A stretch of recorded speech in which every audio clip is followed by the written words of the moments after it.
दुनिया में एक बार फिर तेजी से कोरोना के मामले बढ़ रहे हैं। कोरोना संक्रमितों की संख्या जिस तरह बढ़ रही है, उसने लोगों की चिंताएं बढ़ा दी हैं।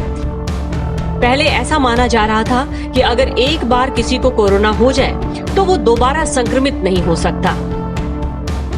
अगर आप भी ऐसा सोचते हैं तो आप गलत हैं और अपने मन से गलतफहमी निकाल दें, क्योंकि ऐसे कई मामले देखने को मिले हैं जब लोग दोबारा कोरोना से संक्रमित हुए हैं।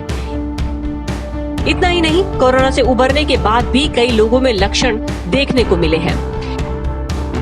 ये हम नहीं कह रहे, बल्कि इसका खुलासा हुआ है एक स्टडी में। दरअसल स्वीडन के डेड्रिंड अस्पताल और कैरोलिंस्का इंस्टीट्यूट के रिसर्चर्स के एक ग्रुप ने पिछले साल से ही कोरोना के दीर्घकालिक प्रभावों को लेकर स्टडी की है। इस स्टडी का मुख्य उद्देश्य कोविड-19 के बाद व्यक्ति में रोग प्रतिरोधक क्षमता का पता लगाना है।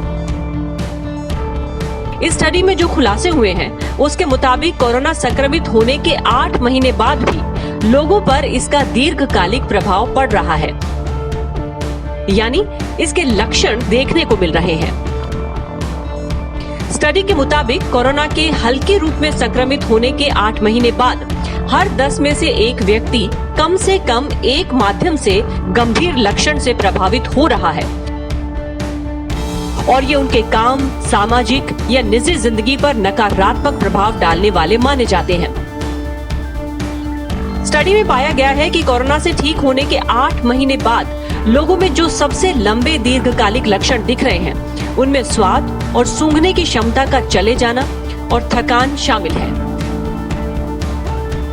इस स्टडी की प्रमुख शोधकर्ता शार्लोट थाली ने कहा है कि हमने तुलनात्मक रूप से युवाओं और काम पर जाने वाले लोगों के स्वस्थ समूह में हल्के कोरोना के बाद दीर्घकालिक लक्षणों की जांच की और पाया कि स्वाद और सूंघने की क्षमता का चले जाना प्रमुख दीर्घकालिक लक्षण है। स्टडी की माने तो शार्लोट थाली ने कहा है कि कोरोना वायरस से ग्रसित हो चुके लोगों में थकान और सांस संबंधी समस्याएं भी आम हैं। लेकिन ये उस हद तक नहीं है। इस स्टडी को जामा नाम की पत्रिका में प्रकाशित किया गया है, जो एक मासिक ओपन एक्सेस मेडिकल जर्नल है। जाहिर है कि इस खुलासे से एक बार फिर साफ हो जाता है कोरोना महामारी आखिर कितनी गंभीर है।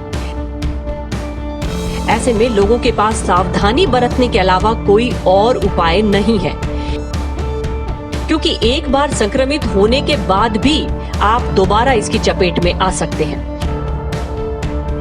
Bureau report.